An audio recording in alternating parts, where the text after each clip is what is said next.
Hi, I'm Ken Quatrin with another edition of HabitChat, brought to you by Complete Auto Repair in Northwest Rochester. I am joined by Dan Fifleld. He's the Executive Director at The Landing here in Rochester. Thank you so much for coming today. Hey, it's my pleasure, Ken. Thanks for having me. You have so much going on. I'm glad I'm able to tie you down maybe for 10 quick minutes. It is pretty busy these days. Very, very busy. So why don't we talk about The Landing?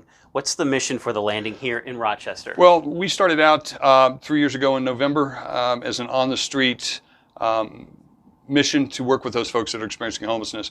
Our original goal was to have a street ministry where we got out and built relationships with these individuals, help them find those sort of resources that they needed, because they're all over town. We had all kinds of resources they could use.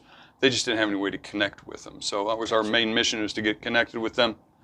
Our goal was always to have a day center and going on down the road, overnight shelter, and then some long-term housing alternatives. Pandemic hit, changed the complexion of the whole world, and we got a day center a lot quicker than what we thought we were, in conjunction with the city's actions to form a day center during the pandemic. We've taken that over, ran it under a contract with the city up until the end of August of last year, and now we're sole operators of the Landing MN Day Center, and we're in the process of trying to finalize a contract on a new building. So, homelessness is such a big problem in Rochester. It's almost one of those issues they kind of want to sweep under the rug a little bit, like it's not a problem, but you know as well as I do, you see those people in the skyways and, right. and some of those camps underneath the bridges here in Rochester. Homelessness is an issue here in Rochester. Right. Numbers from this year. Well, let's talk about last year's numbers. 900 unique individuals visited the day center at the Landing. The last 3 months of the year, there were 435 unique individuals. That would have been September, October, November, and December. Out of that, 390, some of them identified as being homeless.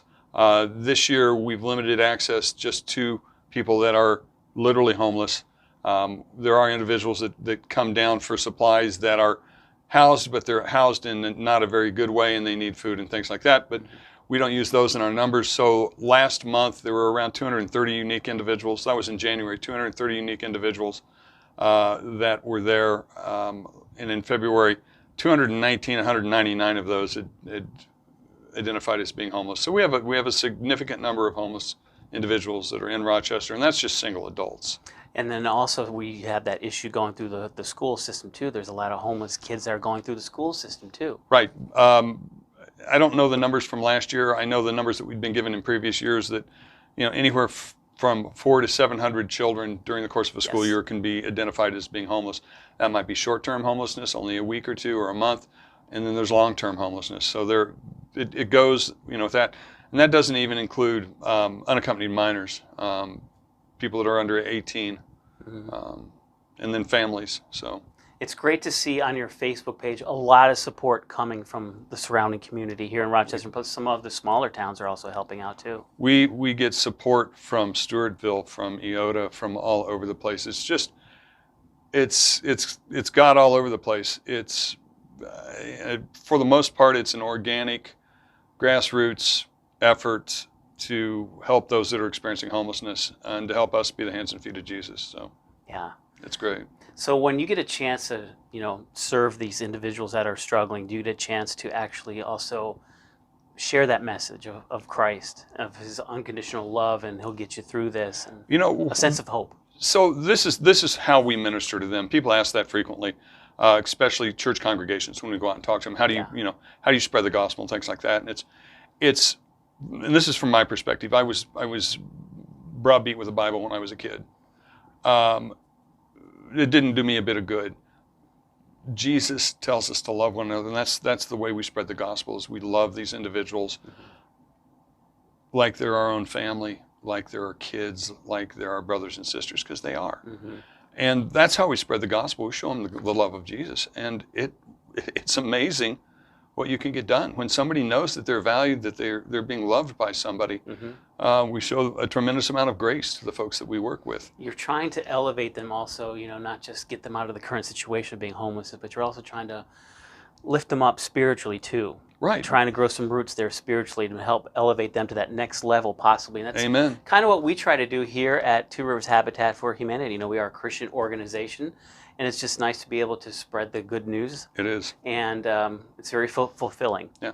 And we've got a lot of church partners. I know Christo's bookstore out at Autumn Ridge supplies us with Bibles that we hand out. That's fantastic. You know, things like that. You know, somebody wants a Bible, we've got Bibles sitting in there. You know, if somebody wants to go to church, we'll point them downtown to one of the multiple churches down there. We have individuals that will show up with some of our staff members that go to Echo Church. They'll show up down at Echo. Sure. So the current climate that we're in right now, skyrocketing inflation, gas prices way out of control. I just paid $3.99 a gallon. By the time this airs, I guarantee you it will be more. Yeah. There has to be more now of a need for your resources because things are just getting out of control as far as pricing. Yeah. I talked with an outreach over in Owatonna a couple weeks ago, and they are stressed beyond capacity at the food shelf because the need is just getting worse because of the current economic climate that we're in. Well, we just did a Facebook mini event for food for our pantry for our bistro. My front porch is going to look like a grocery store here pretty quick, but that's a good problem. Oh, it is. It's a great problem. I know when we did this once before, I mean, it was 50 boxes a morning we'd wake up to, couldn't even get out our front door because the community supports us so much. But it's an interesting field to be in right now because it is going to be ever growing, I'm afraid. Yeah, and that's kind of our concern too. Is the need for housing just keeps growing and growing, and the cost of homes just keeps skyrocketing. I saw the price of lumber have gone now back up, and it all just keeps getting worse and worse as far as being able to financially sustain and build and help the homeless. Well, I don't know that we'll ever see what is truly a affordable housing situation. Yeah.